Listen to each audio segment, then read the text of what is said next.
the Rehab Act is and how it benefits people with disabilities, where Section 508 comes from. We'll just take 2 or 3 minutes on that, and then we'll move on and jump into writing alternative text. And while it is on some level about compliance with the law, compliance with the Rehab Act of 73, it's really about making our content more meaningfully accessible.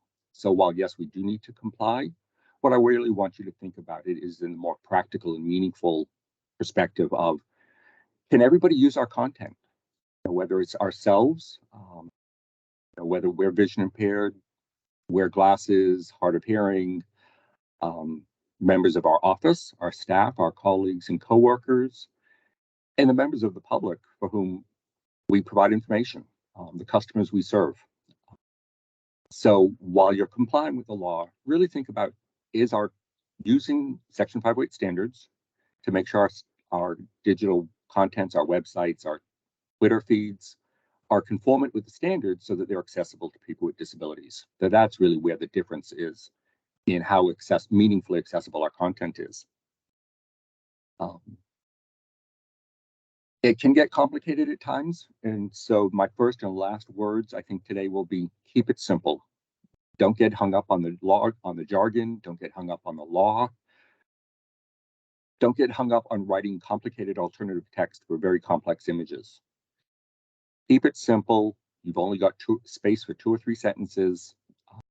There is no rule, and I think somebody did ask about that in terms of a specific number of characters. Different numbers have been bandied around for years. And I'm not going to give you a certain number of letters. I will only say as short as possible and as long as necessary. And hopefully that'll come up again and again this afternoon.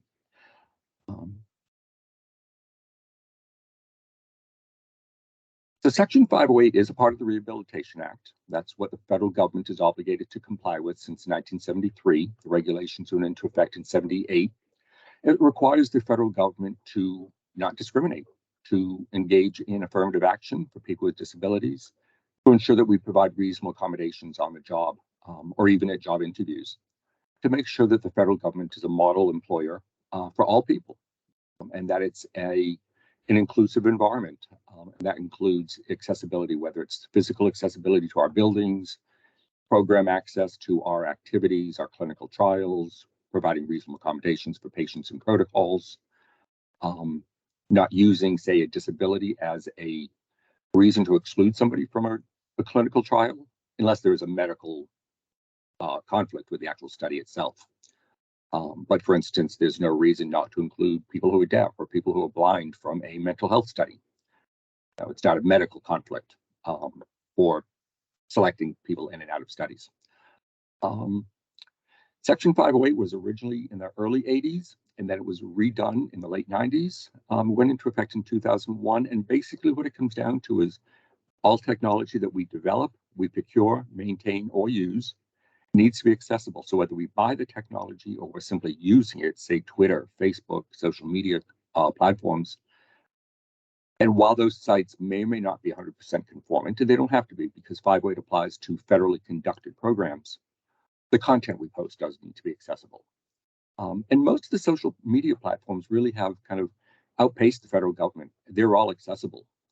They have different quirks about them. If you compare, say, Twitter with Instagram, with Facebook, how you do the accessibility may differ, but they all support accessibility. So it is the law.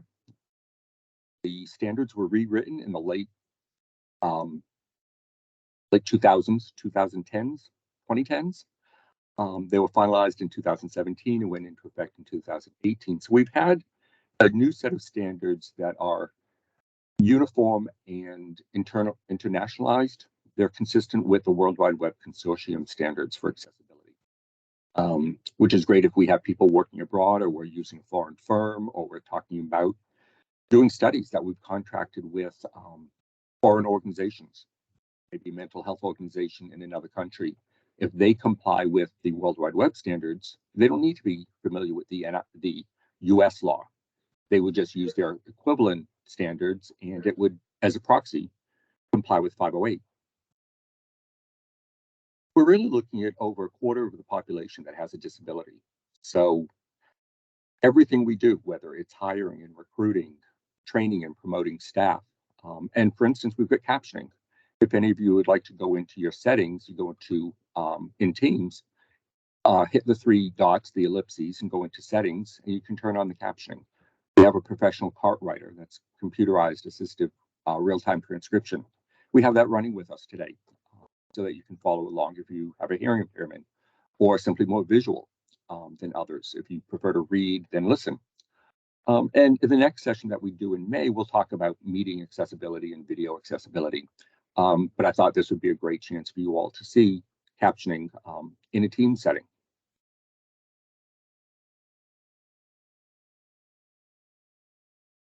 So people with disabilities, and the NIH came out with a study in December, late December, and the link is here on the slides, addressing the healthcare disparities of people with disabilities because of traditionally being isolated and socially excluded and educationally excluded. People with disabilities have a delay in access to information, delay in diagnoses, delay in treatment. So they are a healthcare disparity population. The NIH is trying to address that so that people with disabilities are actually officially classified as a healthcare disparity population, similar to sexual minorities, women, people of color, etc. By not making our content accessible, starting with videotapes back in the day that weren't captioned, people not having access to, say, HIV and AIDS information or other mental health information or cancer-related information. We are actively we're putting barriers in their way. So by now increasing that accessibility should decrease healthcare disparities or the risk for healthcare disparities, but we still have a way to go. The lack of access causes delayed diagnosis and treatment. In comparative studies, people with disabilities do fare worse than non-persons without disabilities. And it leads to, as well as employment-wise, increased poverty and increased health poverty. So, given that as a background, let's really just jump into providing access, access to visual information.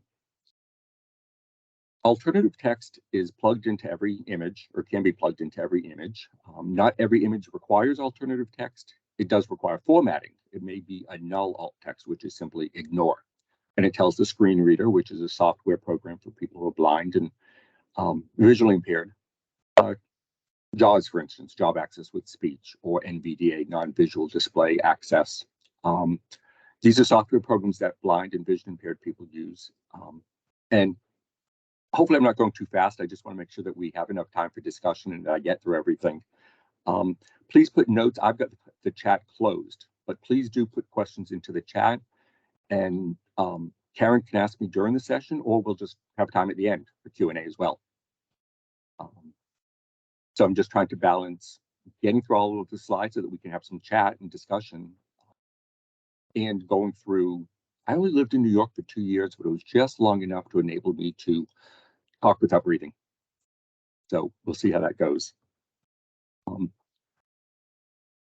We'll give you a short lesson. We'll use some current examples from my own Cancer Institute's website, other NIH websites, and then you've all submitted some fantastic images from your own website and documents. And some of the alt text that you've already done is great. And I can only just really reinforce and compliment you that a lot of your images, we can use them, we can make improvement on, but others are really good to go. And I wouldn't question a lot of it. So what it comes down to is the alternative text allows a screen reader to read it out loud. A screen reader will read top to within an English or Western language context. Screen readers will read top to bottom and left to right. And then when it hits an image, the software will announce image, which means in your alternative text, you don't need to actually include that wording, image of something, because the software will do it for you. If it's not an image, if it's a graphic, an animation, a infographic or data chart, then it's really useful to add that because it's all about context. And I know that Karen and I have talked a lot about the context of images, and some of the images you sent, I don't have the context, so I couldn't write a proper alternative text. But I can help you by looking at, well, where is it going to be posted? What's the article that it's going to be posted with? Because then we say, oh, in this context, the image conveys this meaning, but in different context, the image has a different meaning. So, and I just read one source yesterday that says it's not useful to put in map, chart, infographic. It's one out of thousands. So I think that's a really good way. People who are blind or vision impaired like that initial prompt so that it gives them a mental picture of, I'm not looking at a photograph. I'm now seeing / hearing the equivalent of a pie chart of the funding growth from period 1 to period 10, or the increase of people in research studies has increased X-fold. So that's all very useful. These are some criteria, and the PowerPoint file is all linked. Each of those links to, there's actually an excellent online training module. So it's this slide links to that on how to create alternative text, and it prompts you through some very general images and then some scientific images as well. So it's a nice take-home activity. Anyone know what this photograph is? We'll start with that. What is the context? And then how do we describe it? It's from your institute's website. Anyone? No? Okay. So it was from an article from a blog by Dr. Gordon. And it's his childhood home. The context is it's a blog about that he's written about long-term planting trees as a child that you may never see the full growth of. And when he went back to his childhood home recently, he saw the trees that he had planted that were smaller than him as a child, now at full size. And so knowing that the article is about long-term planning, investing in the future, I think in this case it was investing in research, the future of research, we would just describe this with a minor reference to the house, but it's focused on the trees. Dr. Gordon's childhood home, very large trees that when planted were shorter than a child. The context, it's about growth. So you want to kind of describe the house stayed the same, the trees became bigger because of the long-term planning.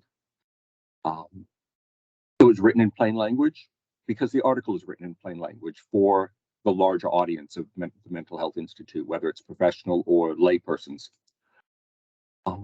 It fit that blog. It may not be used in another article because it may not fit another topic. The tone, the article is very friendly and casual. The alternative text would be casual. So the alternative text should match the tone, the wording, the professional level, whether it's for the public, for the professional, that the article is written in.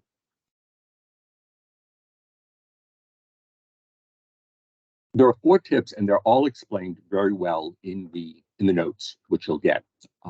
And I'm a little nervous about going out of presentation mode into the slide mode so that you see them all. But really, there are 4 goals. And as writers, you just want to take that writing skill over to the alternative text. Short and simple, short and sweet. What is it that you want to convey without emotion, without interpretation? What do you see? And what do you want the blind or vision impaired individual to see? You want to be objective, neutral. You don't need to repeat it. For instance, and we'll get to this, if it's in the caption of a photograph, then you don't need to include it in the alternative text. Everybody will see or hear the caption below the image or next to the image. And we'll talk about, say, pages that have images of people. There's one with Dr. Gordon, and then it's his title next to it. So we'll talk about how to balance what everybody sees versus what you have to add for the person who's blind or vision impaired. If somebody read the article and didn't see the image, what would they be missing? If you read the article to somebody over the phone, what would they not have, not having access to that image? This is from one of the other institute's Twitter accounts. I need to go into my notes so that I can read you what's written there as the alternative text. And I want you to tell me, and I'm not going to name the institute because it's not about embarrassing anybody. It's not what I would write. Think about it when you listen to the alternative text that's currently there. The one on the left reads, woman standing behind podium with presidential seal on front. Behind her is a blue curtain with the Department of Health and Human Services seal. The woman is white with blonde hair and wearing a black suit. Is any of that necessary or relevant? Is her hair color relevant? Is her dress relevant? Her attire, is it relevant? Is the color of her attire relevant? Is it appropriate to the context? And on the one on the right, black and white portrait photo of a black man looking at the camera and holding papers. He has a beard and is wearing a suit. Behind him is an American flag and plant. So again, is his race or national origin or ethnicity relevant? Is what he's wearing relevant? Is his beard relevant? And it's all about relevant to your audience. Do you have any comments or thoughts? And please jump in. There's no right or wrong answer. And you and I may agree or disagree. What would you include? What would you not include?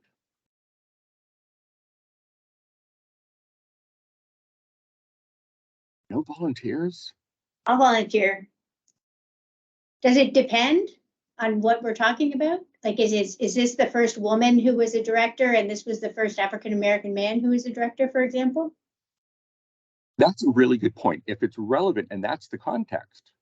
Now, and perhaps it would be in the caption or the article that, yes, Dr. Olden was the first African-American male or the first African-American person who was a director of an institute.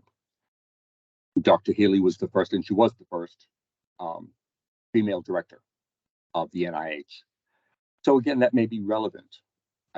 We'd have to look back at the article in which it's, the context, the bigger picture. I don't think that here in either case is relevant. I'll just jump in. Wouldn't it be what's important that people would know that this is a picture of Dr. Kenneth Olden and this is a picture of Dr. Bernadine Healy? I mean, I don't know the context, but when. Yes, I would always include at least the person's name in the image. And I'm just trying to get the mouse over the image on my screen. Yes, they're both linked. And now again, maybe the context does speak to that because it's from the history office, the NIH history office, their Twitter feed. So this is about the history of the NIH. So as you point out, it might be relevant that she's the first female NIH director. He's the first African-American Institute director. Clothing, I think, is really, it takes up space. You've only got 2 or 3 sentences. I would leave that out. Unless you're describing, and again, it goes to context, is somebody wearing a lab coat because they're in their office, in their lab, versus they're wearing a suit and tie or business attire because they're in their office or they're meeting with Dr. Varmus or Dr. Fauci or some institute, other director. The formalness, the informalness. I have photos of Dr. Varmus in a rowboat versus him in a lab versus him in an office. So in that case, yes. So again, always go back to your context. I really hesitated with some of the imagery, the wording in the Dr. Healy alt text until I saw they were at least consistent with the one in Dr. Olden's. Her hair, his beard, her clothes, his clothes. At least there was not a sexist imbalance. Why do you describe a research scientist's dress? Is that really relevant? Is that professional and objective? Something to think about. So let's look at some general images that have already been done. And these are the tips. Keep in mind the purpose. What are you trying to convey that's not conveyed in the article, but that is conveyed through the image, and that a sighted person gets that a blind person would not get? Why have you chosen that image? How is it relevant? What new information is in the image that's not in the article? And this would apply to whether it's a social media account, an NIH blog, an NIMH website, if you have a newsletter, a published newsletter that's available as a PDF or a Word file, in any context, in a PowerPoint file. So we're just going to go through these. I think I've got about half a dozen. They're kind of fun to look at, and they're good, better, best. And I actually created these with colleagues, kind of building on one another's. The first one means absolutely nothing. Director talks to two employees. Could be one of 27 institute directors. 2 and 3, I think, are comparable in different contexts. 2 unidentified NCI staff stand chatting with Dr. Bertinoli, who's the director of NCI. Monica Bertinoli responds warmly to meeting NCI staff, and I have a question for myself about that third one. But the difference between the second and third are titles. The first one has a title, so for a public website, that might be more appropriate. It's more formal. This was taken in December at a town hall meeting where she met with all of her staff, the Institute staff. Very informal, very internal. The picture is posted to our internal website, MyNCI. She stated during that town hall meeting that she prefers on a day-to-day basis to be called Monica as opposed to Dr. Bertinoli, except when in public amongst other professionals of her ilk. So they would both be good, just different depending on the context. Use of doctor versus name. What I now question myself is where it says responds warmly, because I always put out there that it should be objective. I can tell that she's smiling. I can't tell why she's smiling. I can assume, but that's left up to me as the individual. So you give what you can factually observe and document, and then you leave it up to the reader, any reader, whether they're cited or not cited, to decide why the person is doing that. This is a great one from the National Library of Medicine. Civil War soldier, arrow through a Civil War soldier. Side view, arrow, and trajectory. Well, it's short and to the point, it's factual, but it's just a bunch of words. Man in profile, seated, shirtless, and wearing a military cap with an arrow showing the path of a bullet through the torso. The only thing that's vague about that one, and that is the actual alt text from the Library of Medicine, Historical Medical Division. I kept looking at it thinking that it was actually a physical arrow through the body. It's not. It's actually drawn onto the photo. So I might tweak that to say wearing a military cap with an arrow drawn to show the path of the bullet through the torso.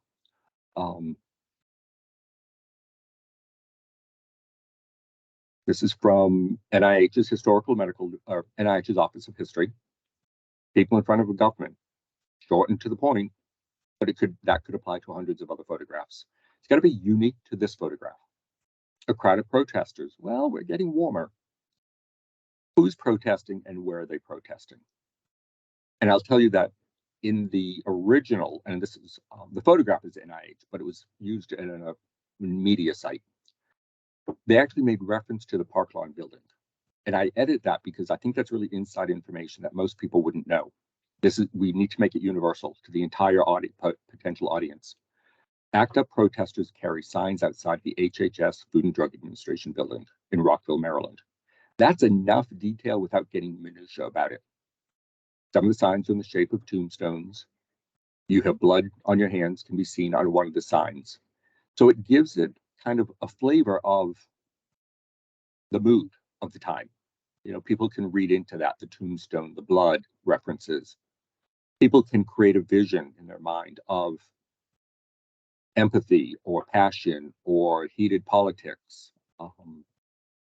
It's general with some specifics. It starts off very general. Who's the organization? Where's it located or happening? What's specifically happening in the image? This one, and again, this is their own. The only edit that I made was adding in an Oxford comma. A woman standing in front of an exhibit titled Rehabilitation with Bioengineering, which displays, and this is where it's generally inclusive without getting, again, too minutia, prosthetic devices, images, and text. So there's various devices, various images or text. Sums it up nice and short. So again, the purpose of it is to make what the visual image is accessible to everybody, whether they're looking at it or whether they're listening to it. A lot of your images in your collectively, the world, everybody's, not just your institutes, images may be very complex. Never write an alternative text in isolation. Write it down, draft it, type it up in an email, or type it up in a Word document on OneDrive and share it with others.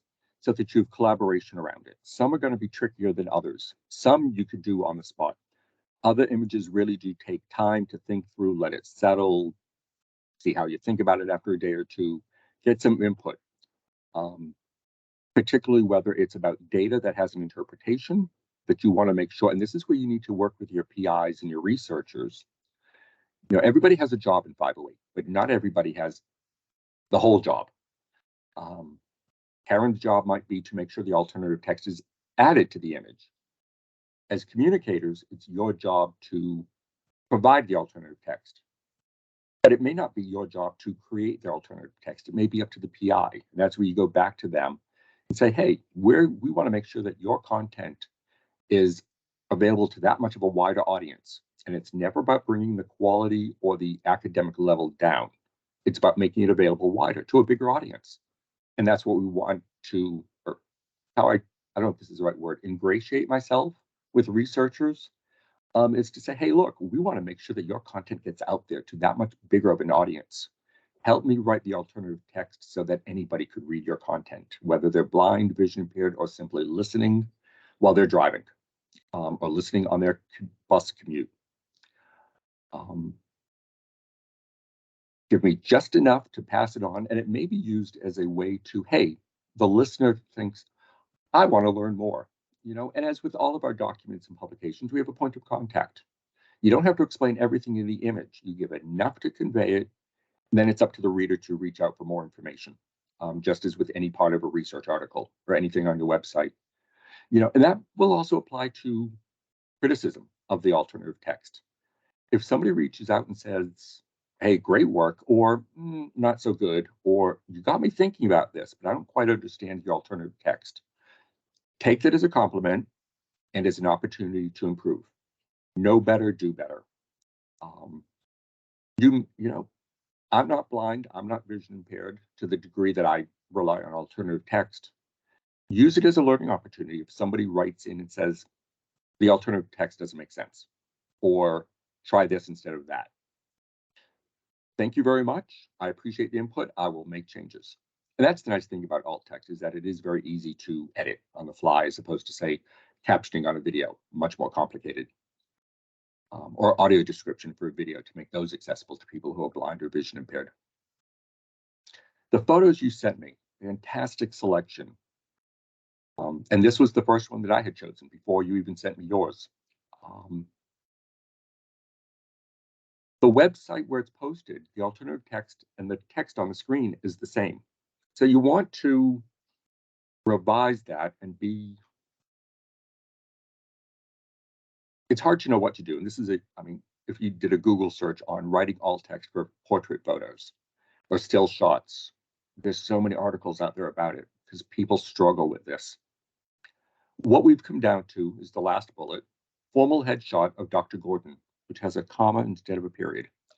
Always end your alt text with periods. Use proper grammar. Oh, and there's one image you sent me that actually has a typo. And I left it there. And this is not a criticism. It's an acknowledgement that we're human. We all make mistakes, and it's an easy enough thing to go back and fix.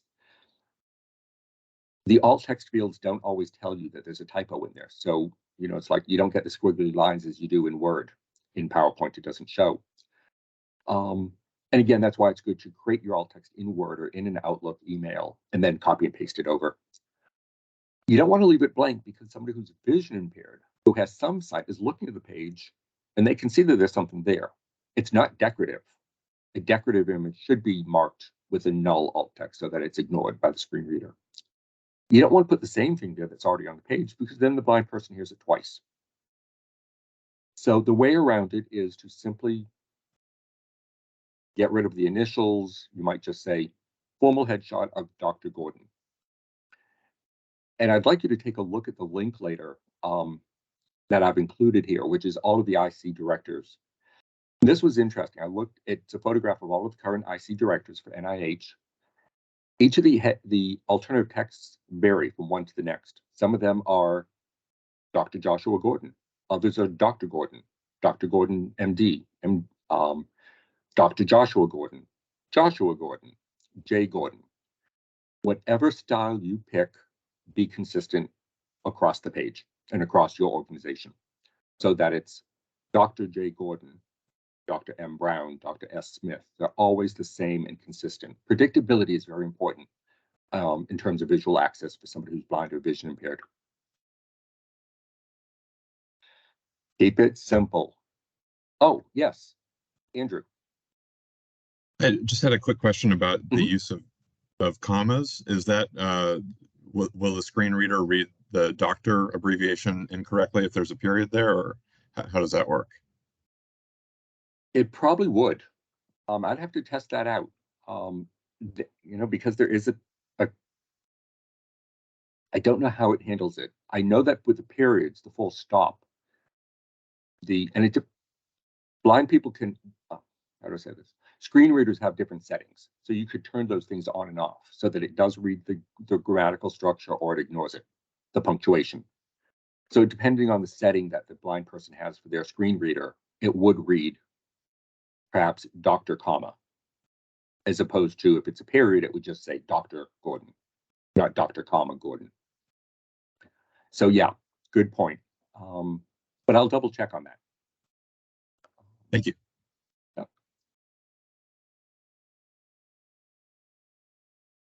Organizational charts, especially if they're on a website or in a Word document, for example, do not stuff everything in the org chart into the alt text, because you really should only use 2 to 3 sentences. The first one, OSPPC, organizational chart, not really useful. It's not informative because clearly there's a lot of information there. Meredith A. Fox, PhD, and her staff, it's beginning to get there. It's specific, but it's not inclusive. My recommendation is always with org charts, 1 or 2 sentences, and then use a Word document and create a bulleted list, an ordered list, and then just copy and paste it into your website and say, the OSPPC organization consists of Dr. Fox, director, and 4 branches, each with several teams. See list below for full staffing.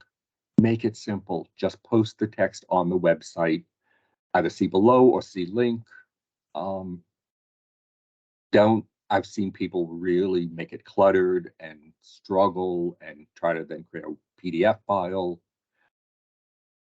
And PDF files just add a whole other complex, amount of time to formatting for 508. I've never seen a situation where this didn't work, where you just post the text on the screen, right below the image. And what's very nice in many cases, especially with infographics, immediately before the image, have a link as well that says, see transcript below image. For full equivalent text, see below. Tell your viewer where the information is. Direct them to where you want them to look. Same thing with this one. And this one I had to struggle with initially because I saw 4 subgroups and then 2 more what I thought were subgroups, until I realized that I think those are 6 equal divisions. It's just the way that the drawing was done. I would put into the alternative text the names of the divisions. I'm not sure that I would put in the director's names. Again, I would put that in the text equivalent below. Add it below the image on the website or in the document, or if it's in a Word document, a report, PDF, you could put it into a footnote or an endnote. For many years, screen readers couldn't access footnotes, but they do now. So you can certainly put extra information into a footnote related to an image.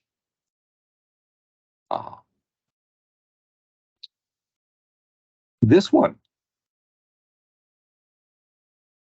I think what's there is what I would keep. I don't know, is this live on the website? I forget what I did to find more information about this one. Again, I would just say this image is an aerial shot of the building, perhaps, the street address. I live a block away and I've just blanked on the name of the street, Executive Boulevard. The Neuroscience Center on Executive Boulevard. Attached are instructions to access the campus, where to park, and where to enter the building. For details, see the link, because it's all there. So again, rather than taking the time and effort to retype it or even copy and paste it, just link to where you already have the information. Nothing wrong with that. One step away. If you're requiring a blind person to say, go 3 or 4 links away, then that's getting to be unequal treatment. If it's just 1 link, 2 links, perfectly comparable.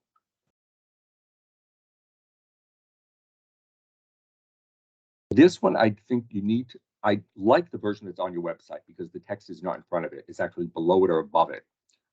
This one, I think you would need to check the color contrast. The yellow tends to blur in with the colors of the hands. All of the text, because right now part of the text is in the alt text, but not all of it.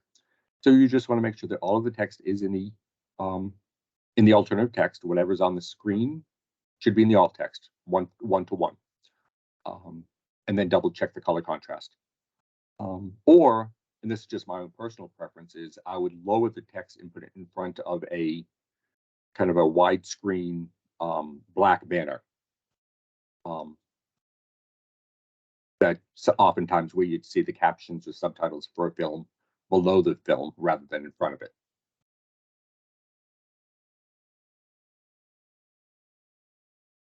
This one, again, for many years I struggled, and then I realized how simple this was for pie charts. Just add a legend. Put it in screen-readable text on the website. Now, I will say that I reordered these when I typed this up so that it's in percentage-wise decreasing order.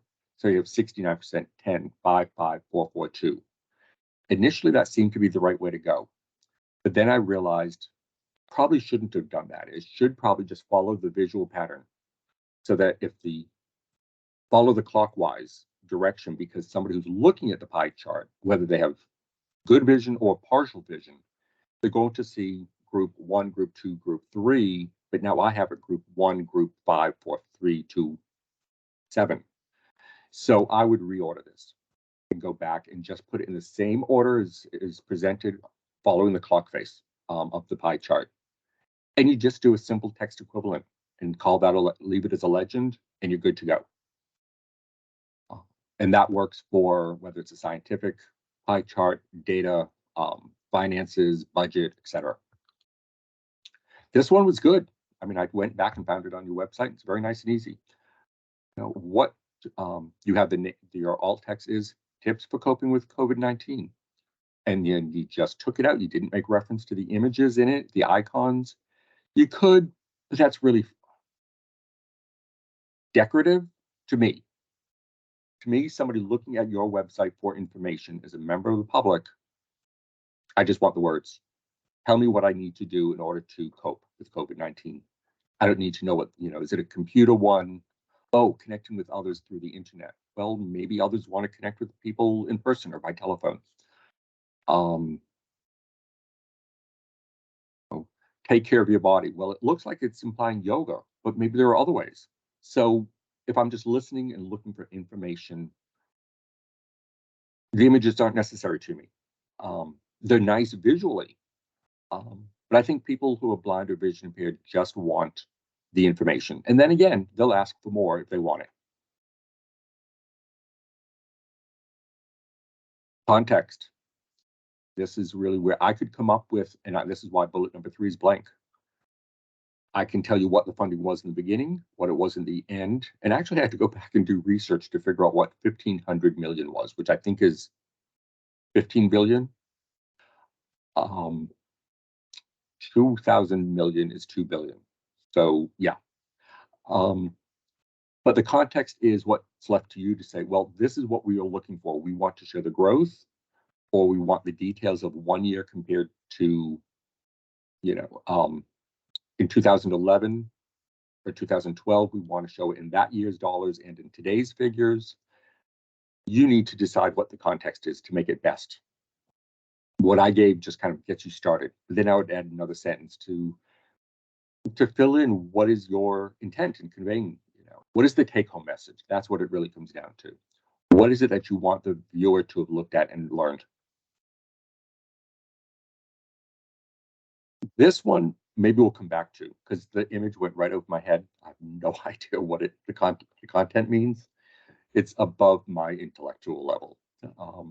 But I think it's something that we could come back to. Whoever's images it is, call me and we'll negotiate it. We'll do it one-on-one in the context that it belongs. And if we have time today, we'll come back to it. again, and something take home message. This is where you would fill in that blank and say, well, this is what we're trying to convey.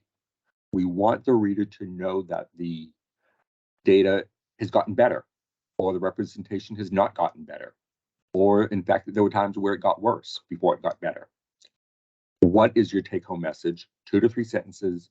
And then, especially in cases like this, I recommend posting a CSV file or an Excel file so that somebody then can download it and interpret it for themselves, if that's possible.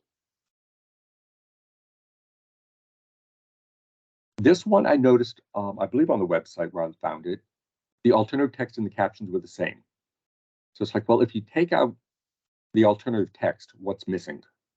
You know, and again, are you showing the growth? What is it that, how did you arrive at the conclusion that's in the caption? Because the caption to me is the conclusion based on what you're looking at. You know, two charts, and I don't have the large one in front of me to see the details. I would explain if there's meaning to the color, or I would just make reference to the one on top and the one on the bottom, beginning stage and end stage. So where did you start off? Where do you end? And how does that then bring you to the conclusion that's in the caption for everybody to see? Same thing with this one. The caption and the alt text are the same. So what does the data tell you that then brings you to that caption's conclusion? You may need to, well, and you have, see methods page for additional information. So you don't need to convey everything, just enough to get the person started thinking about, this is how you arrived at a statement about the funding rates amongst white PIs and black PIs over this time period. And again, were there trends? Funding increased for a period of time and then it decreased before it got better. Funding for white researchers has always been increasing. Funding for black PIs has been more consistent. Something to show the distinction, the discrepancy, the disparity. These are, how are we for time? I know many of you have a 2 o'clock meeting, is that right? And I want to make sure that we finish on time so that you can all get to that meeting. I can say as long as there are people here. Karen, how are we for time? I think we should wrap up in about 3 minutes. Okay, great. Thank you. Let's see. Okay, so let's go back, and this is where I get nervous about switching slides. So let me know if I can. Oh no, what I'm. Let's try. Is that the image? I'm just bringing up on another slide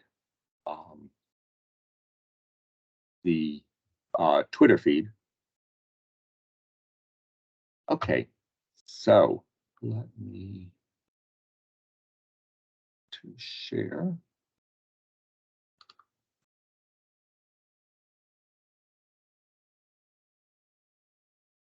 Okay, do you see my website, the web browser?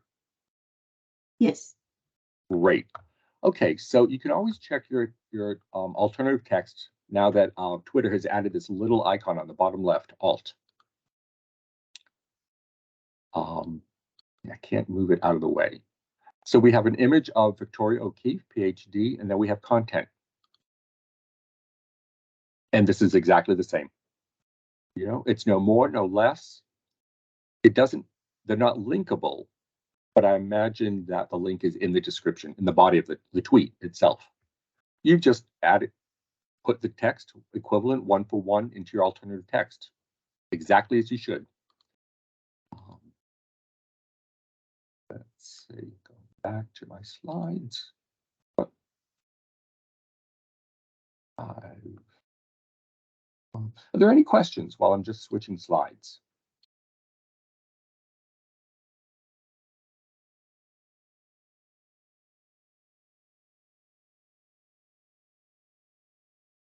Hey, Gary. Yeah. I just had a quick question. Are you aware of any forum where we can discuss accessibility issues with people who actually have disabilities? Because sometimes I feel like we're making judgments in a vacuum without input from the people we're actually trying to help. Yes, Absolutely. And that's a tough one in some ways. For instance, for years, people would go, there are several ERGs, employee resource groups. There's a deaf employees resource group, a blind employees resource group called Three Blind Mice. That's open to blind, vision impaired, and anyone who's an ally. Many supervisors, in fact, are in that, and coworkers. And then there's a general ERG called Abilities. But disabled employees, like everybody else, have jobs to do. They're researchers, they're clerks, they're typists, they're, the same jobs that we have. And so they're busy and they're not being paid to be your testers, your advisors. Ideally, we would have a centralized fund that we could, or contract that we could send things out to for a professional blind person's opinion. I will tell you that one excellent option, and this is open to anybody with the .gov email address, is if you go to section 508.gov, and let's see. Are you seeing my browser?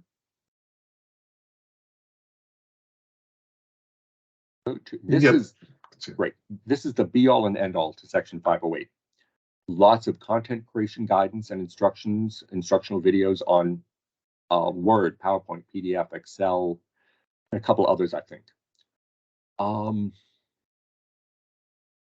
About us, you can sign up for the listserv, which is about 1,000 people across the government. And it's all 508 coordinators across the government. So it's .mil.gov and I think .edu perhaps. There are people who are blind and vision impaired or deaf and hard of hearing on that listserv. You could throw out any question related to 508 and accessibility and you'll get a response within a couple days from somebody, if not from many people. So that's a forum that is, whether it's policy related, technical related, experience related. If you say, if you were implementing a new software program and wanted to know if blind people at other agencies were using it, what their experience was, they would tell you. I don't know if you could go to them and say, hey, can you test my website? But you could put out that, hey, we've got a new website and we're looking for feedback. If anybody has a chance, let me know. But let me follow up and think about that some more. Yes. I just want, we're at time. So Great. If anyone has any additional questions, please reach out to me. You can send them to me. And we are planning a second session and we will include those at that time. That would be great. Yeah, if you do reach out to me, always copy Karen or reach out to Karen and copy me if you want my input. We can always have a three-way Teams call if you want to look at content specific, that a project that you're working on in the moment. Happy to do that.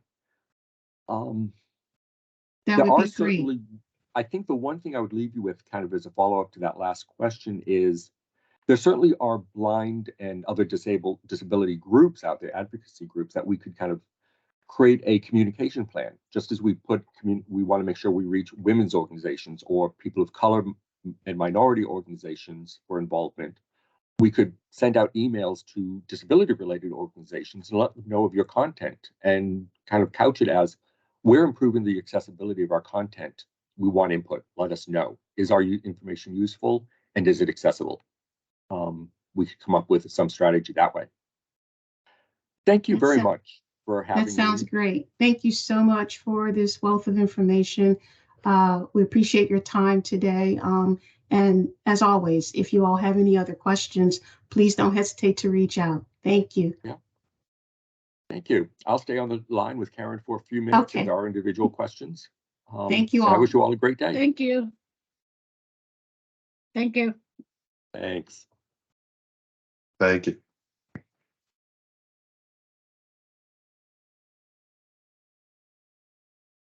Shall we stop the recording? Yes. David, could you do that for us?